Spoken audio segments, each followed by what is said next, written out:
हे good morning everyone. आज आपण पाहणार आहोत linear equation in two variables. आता तुम्ही सर्वजण 10वीत गेले आहात आणि फर्स्ट लेसन जो आहे आपला मॅथ 1चा तो फर्स्ट लेसन कोणता आहे तर आहे linear equation in two variables. तर आजच्या या लिनियर इक्वेशन इन टू व्हेरिएबल्समध्ये आपण पाहणार आहोत प्रॅक्टिस सेट 1.1.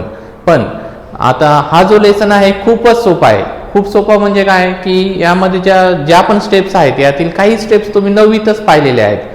तर याचाच यूज करून आपण आज प्रॅक्टिस सेट 1.1 पाहणार आहोत. आणि या प्रॅक्टिस सेट 1.1 मध्ये तुम्हाला सोडवायचं आहे सायमल्टेनियस इक्वेशन. सायमल्टेनियस इक्वेशन जे आहे ते फर्स्ट ह्याच्यामध्ये दोन मेथड्स आहेत. ते आहे फर्स्ट मेथड सबस्टिट्यूशन मेथड आणि सेकंड आहे इलिमिनेशन मेथड. तर सबस्टिट्यूशन मेथड जी आहे ती आपण न करता इलिमिनेशन मेथड यूज करणार आहोत. मग ती मेथड आपण काय यूज करायची इलिमिनेशन मेथड, चला तर मग पाहूया. तर इलिमिनेशन मेथड एकदम सोपी आहे आणि त्याच मेथडने आपण सोडवणार आहोत. या अगोदरही आपण 9वी मध्ये सोडवलेले आहेत.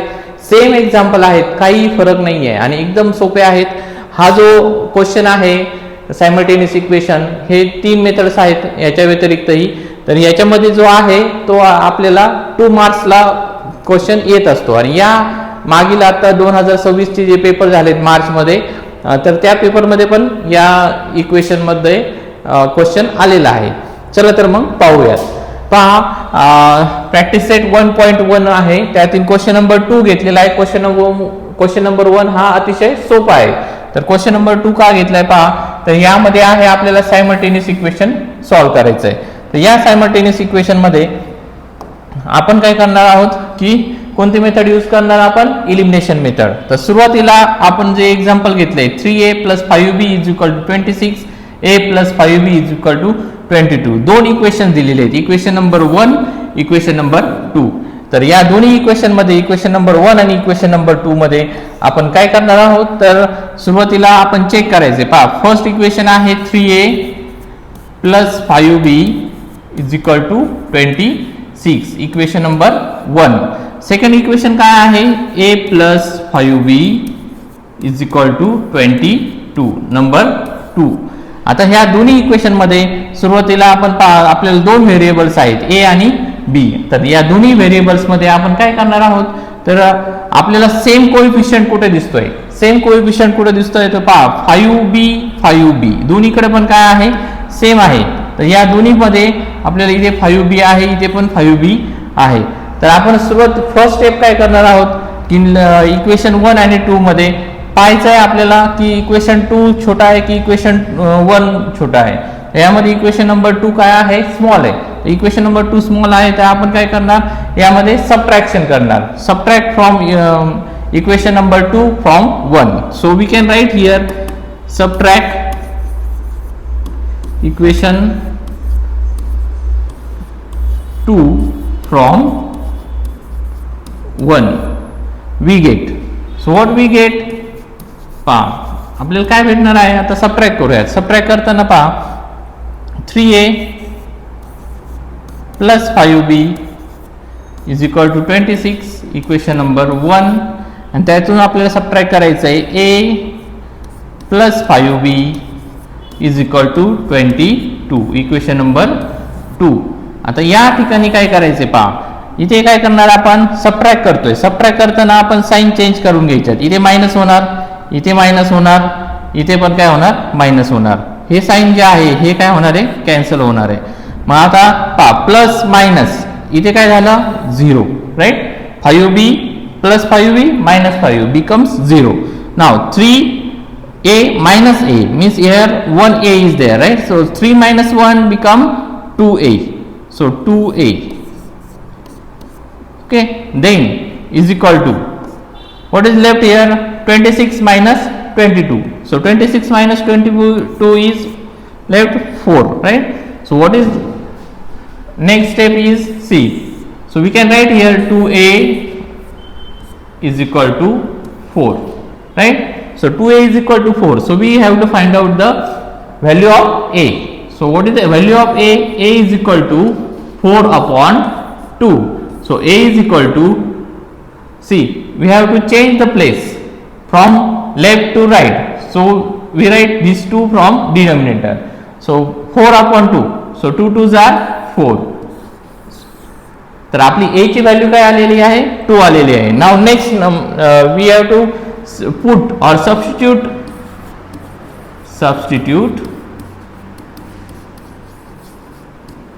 a is equal to 2 in any equation number 1 or equation number 2. So you can decide that from where we can put the a is equal to 2. So we have to put a is equal to 2 in equation 2. जे easy वाटेल त्या equation मध्ये आपल्याला put करायचं. So a plus 5b is equal to 22. It's the equation number 2. So put a is equal to 2 in that place, a's place. So 2 plus 5b is equal to 22. So 5b is equal to, so we can change the place. So 2 go from the right side, so it become minus. So 22 minus 2, it becomes 20, and 5 is equal to, sorry, b is equal to 20/5. So what is left? b is equal to then 5 4s are 20. अशा प्रकारे आपला आलेला आहे a is equal to 2 and b is equal to 4. आपले दोन value दोन्ही व्हेरिएबलच्या आलेल्या आहेत. ठीक आहे, तर हे समजलं असेल तर आपण आता नेक्स्ट एक्झाम्पल पाहूयात. So what is the next example? पहा 4 नंबरचं एक्झाम्पल आहे ते पाहूयात. तर या एक्झाम्पल मध्ये अगोदर मी एक्झाम्पल राईट करतो म्हणजे जेणेकरून तुम्हाला समजेल. इक्वेशन 1 कोणतं आहे? तर आपलं इक्वेशन 1 आहे 5m - 3n is equal to 19. हे आहे इक्वेशन नंबर 1. आता सेकंड इक्वेशन मी राईट करतो m - 6n is equal to -7. Number आहे आपला 2. आता या इक्वेशन मध्ये आपण काय चेक करणार आहोत? पहिल्यांदा आपल्याला इलिमिनेशन करायचं. मग कशाचं इलिमिनेशन करायचं? m चं करायचं की n चं करायचं? m चं करायचं असेल तर आपल्याला इथे 5 पाहिजे, तो इथे नाहीये. आणि हे दोन्ही पण सेम आहेत का? तर नाही आहेत. मग अशा वेळेस काय करणार आपण की यातील एक कोणतं तरी एक सेम करण्यासाठी मल्टिप्लाय करणार. मग बघूयात आपण मल्टिप्लाय कोणतं सोपं जातं. तर या ठिकाणी बघा इथे 6 आहेत आणि 3च्या टेबलमध्ये 6 येतात. तर आपण कशाने मल्टिप्लाय करूयात? तर 3 ला 2 ने मल्टिप्लाय करूयात, म्हणजे 3 2s are काय येणार आहे 6 येणार आहे. तर चला तर पाहूयात. मग मल्टिप्लाय करूयात. Right here multiply equation 1 by 2. आता इक्वेशन 1 ला आपल्याला 2 ने मल्टिप्लाय करायचंय. मग 2 ने मल्टिप्लाय करताना काय येईल आन्सर? पहा इथे येईल 10m - 6n is equal to 38. आता ह्याला नवीन इक्वेशन आहे, न्यू इक्वेशन आहे. मग इक्वेशन नंबर चेंज होणार आहे. इक्वेशन नंबर काय येणार आहे आपल्याला 3. आता हे इक्वेशन आपल्यासाठी काय झालेलं आहे? कॅन्सल झालेलं आहे. आता आपण कशाचा विचार करायचा? इक्वेशन नंबर 2 आणि इक्वेशन नंबर 3 चा. चला तर मग आता इक्वेशन 3 आणि 2 मध्ये काय चेक करणार? आपल्याला इलिमिनेट करायचं आहे आता 6n. दोन्हींची साइन काय आहे? सेम आहे. जर दोन्हींची साइन सेम असेल तर आपण काय करणार? सबट्रॅक्ट करणार इक्वेशन मध्ये, विशेषतः कशामध्ये? इक्वेशन मध्ये. आणि जर दोन्हींची साइन अपोजिट असेल तर आपण काय करणार? ऍड करणार. ठीक आहे, आता इथे बघा ह्या साइन वरून आपण काय करूयात? आता सबट्रॅक्ट करूयात, म्हणजेच काय होईल? याची साइन चेंज होईल. So subtract equation 2 from equation 3. Subtract equation 2 from equation 3. So equation 3 अगोदर राईट करूयात. 10m - 6n is equal to 38 number 3. and equation 2 is m - 6n is equal to -7 equation number 2. okay, so again change the sign change करून घेऊयात. आता sign change करताना लक्ष द्यायचं, इथे minus होणार आहे, इथे मायनस मायनस प्लस झालेला आहे, हे कॅन्सल झालेलं आहे साइन, इथे पण मायनस मायनस प्लस झालेला आहे. Okay, so we write from this side.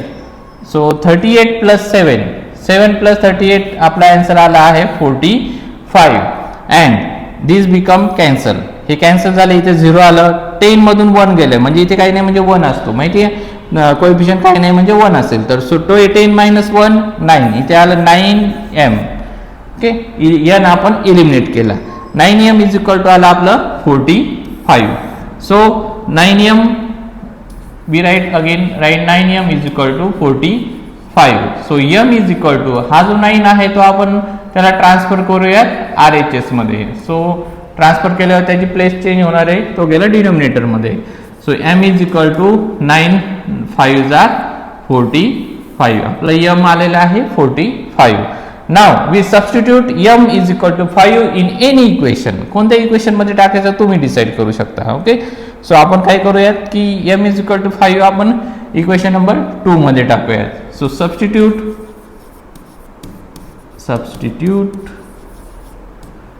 m is equal to 5 in equation. तुम्ही कोणत्या पण इक्वेशन मध्ये ठेवू शकता, मी इथे इक्वेशन नंबर 2 घेतो. So m minus equation number 2 right करून घेऊयात आपण. m minus 6n is equal to -7. So what is the value of m? 5. Right here 5 minus 7. So change the place. Place change केलं तर आपल्याला काय मिळणार आहे? 5 minus 7 इकडे आणला आपण, तो झाला म्हणजेच राईट साइड कडून लेफ्ट साइड कडे आला, तो झाला प्लस. अँड -6n आपण ट्रान्सफर करूयात LHS to RHS. So it become again plus. So 5 plus 7 12 is equal to 6n. So what is the answer? 6n means n is equal to 12 upon 6. So n is equal to 6 2s are 12. So what is the answer? n is equal to 2 and m is equal to 5. Okay, got it.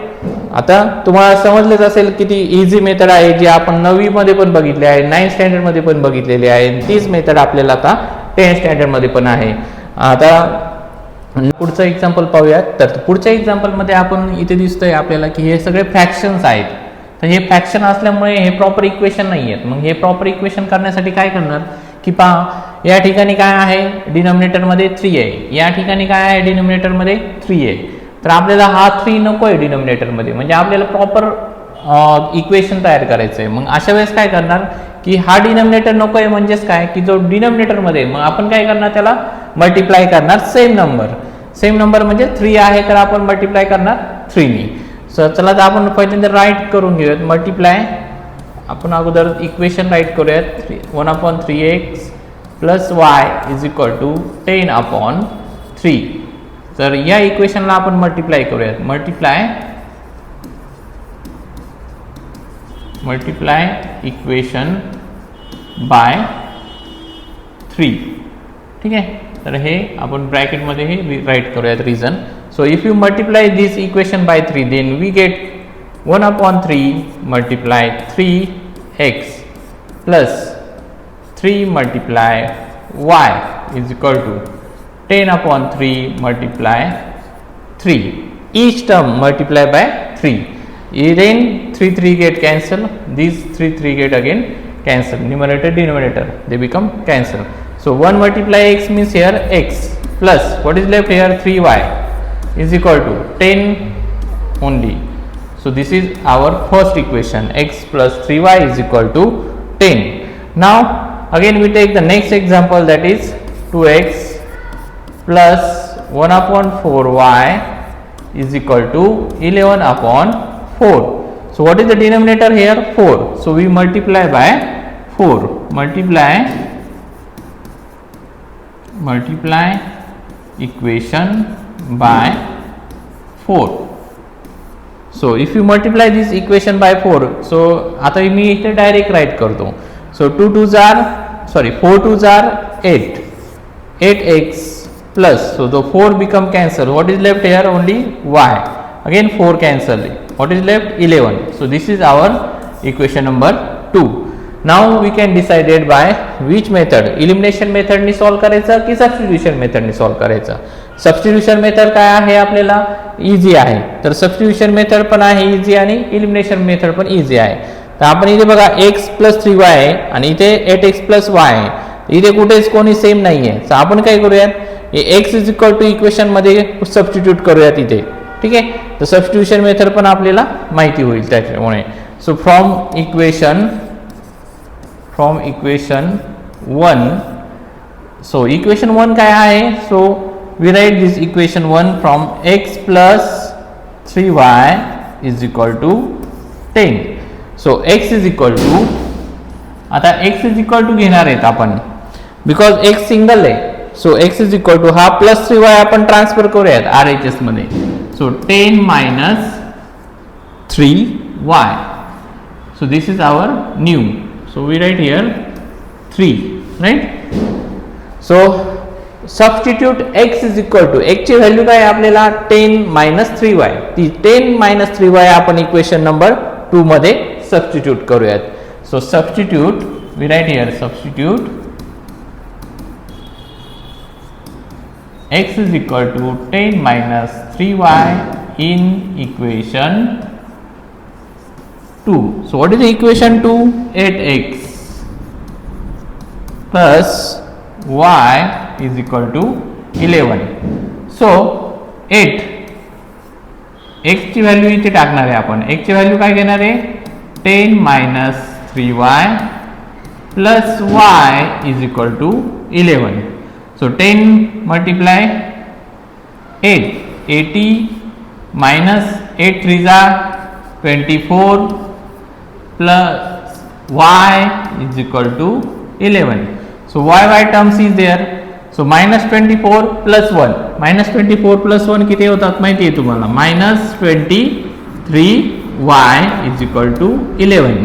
So minus 23y आपण change करूयात place. 80 11 take from RHS to LHS, it become minus, and minus 23 from RHS, so plus 23. So minus केलं तर इथे येतं 9 and 79 is equal to 23y. So y is equal to 79 upon 23. So 23 च्या table मध्ये 79 कधी येत माहिती आहे तुम्हाला? 23 च्या टेबल मध्ये 79 कधी येत? So y is equal to, so 3s are 79. So y ची व्हॅल्यू आपल्याला मिळालेली आहे, राईट? किती आली आहे? y is equal to 3 आली आहे. आता आपल्याला मिळवायची आहे x ची value. So from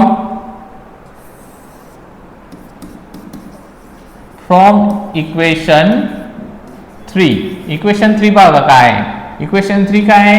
x is equal to 10 minus 3y. So आपण y ची व्हॅल्यू इथे पुट करूयात. Then we get the x. So 10 minus 3 multiply, what is the value of y? 3. So x is equal to 10 minus 3 3s are 9. So x is equal to 10 minus 9. So x is equal to 1. असे दोन्ही पण value आपल्याला मिळाल्यात. x ची पण मिळाली आणि y ची पण मिळाली. ठीक आहे, अगदी सोप्या पद्धतीने सांगितण्याचा प्रयत्न केलाय मी. निश्चितच तुम्हाला आवडला असेल तर आमच्या चॅनलला सबस्क्राईब करा आणि लाईक करा, जेणेकरून तुम्हाला पुढचे व्हिडिओ तुम्हाला भेटून जातील.